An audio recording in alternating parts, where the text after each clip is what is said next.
So, when's the last time you contemplated how you were going to save the world?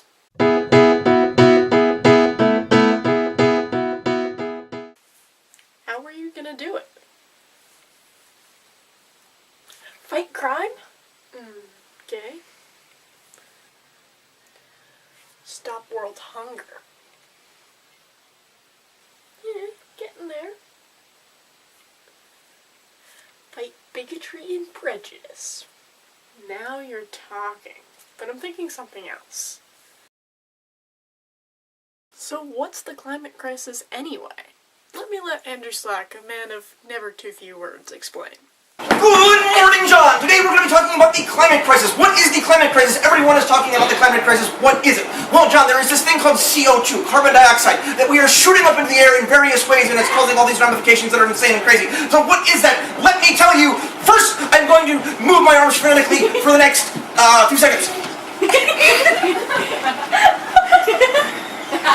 what are you doing? I don't know. Okay, so the climate crisis is this thing that is bad. But why is it bad? Because there's not just bad and good, there's nuances and interesting things, so let's talk about that. The sun sends sun rays down to the earth, and that makes us feel warm and cozy, and we're like, oh, thank you, Mr. Mr. Shining Sun.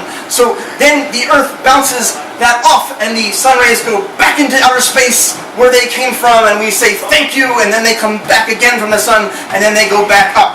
And that's how it's supposed to work. I can't keep doing this. John, I will see you on Thursday. Okay. Most of you know this, but basically the very basic rudimentary concept is sunlight goes down to earth, warms the earth, and we're like, yay. Does a lot of good things. But the idea is the sun ray hits the earth, it bounces off the earth, and it goes back into outer space.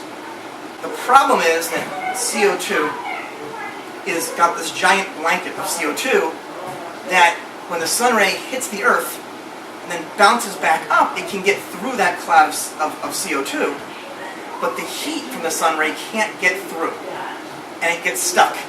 And then it keeps bouncing back and forth between the ground and the cloud of CO2. Our ecosystem is much more fragile than we think it is. Did I mention he was going to do it as Hank Green? Probably should have mentioned that.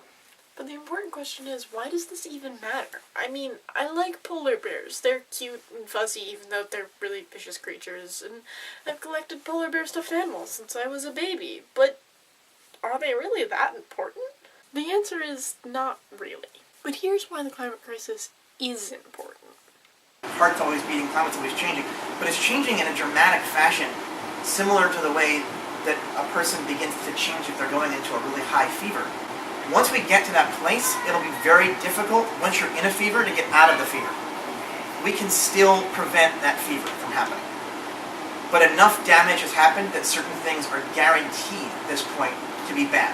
How does this tie into human rights? Because of the climate crisis, water is going to be changing, and how we deal with water is going to be changing. People are beginning to prepare for the future of war, which is going to be around fighting over water. And this could get very bloody and very bad. And this water problem is a direct cause of the CO2 that we're putting up there. And a little bit from the methane from the cows farming. But that's not nearly as bad as the larger CO2 stuff. So the water thing creates a huge human rights problem. And the amount of death that we will see from this is kind of unimaginable. I mean, it's really, really bad. But what happens when tens of thousands, if not hundreds of thousands of refugees enter new territory in countries that are already having problems with their resources? What is the human rights track record in dealing with immigrants? It's not very good. It normally leads to some kind of war or genocide, and them saying, this wouldn't have happened if so-and-so group didn't get here. We're looking at hundreds of thousands, if not millions of people that are going to be, probably millions of people that are going to be relocated. And in their relocation, they will be dying because of the medical problems that come with that and the poverty problems that come with that, but then potentially murdered when they enter the new land. And then what happens then? They fight back, and then we're just looking at chaotic war. And the countries that are going to be most affected are the ones who are already poorest. But any rich country, our national security problems, issues of terrorism, issues of global trade, with half the world shutting down into war, that's not good for economies that the entire economy globally depends on a global economy, there is no global economy anymore. There's just, like, everything breaks, essentially. So we're basically looking at potentially the end of civilization, sort of get to an end of days type thing. We're looking at some of the worst case scenarios we could possibly be looking at. So that's why I care about this issue. You know, I do care about the polar bears, and I do care about trees, and I do care about owls. Certainly I'm a Harry Potter fan, obviously I care about owls. But ultimately, the thing that drives me as an activist is human rights and the right to be human. And we're removing that right if we destroy the home that we are in. This isn't about polar bears or the fact that I live on an island and I might be displaced in 50 years. This is about human lives and our right to water. Living in a town in New England, I don't really think about water being all that important. I remember my town had a water crisis a while ago where we had to boil our water for like a week, and people were having practically fights and riots at the supermarket over bottles of water. But you could still get water out of your faucet and boil it, and it was fine. But we're not talking 3 days anymore. We're talking the whole future. But it doesn't have to be that way.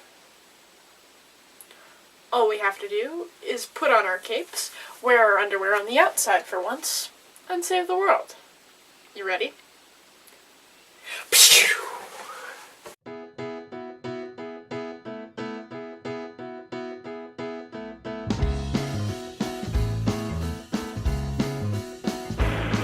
If you're interested in thingamabobs, I've got 20.